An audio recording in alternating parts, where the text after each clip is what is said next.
تقريبا احنا يوم 3/7 الجاي هنشوف حاجة عظمة زي اللي شفناها في افتتاح طريق الكباش في الأقصر، أو في احتفال نقل الملكات اللي هو كان خاص بالمومياوات الفرعونية اللي اتنقلوا لمتحف الحضارات المصري.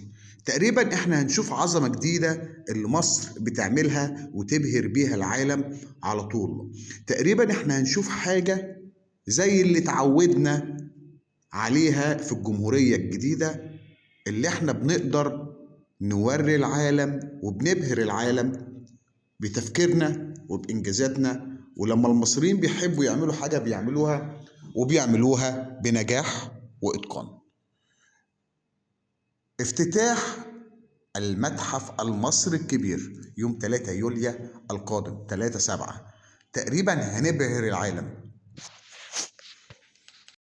وطبعا احنا مش بنبهر العالم بس، احنا بنوريهم ازاي نحافظ على الحضارة الفرعونية، الحضارة العظيمة، الحضارة المصرية.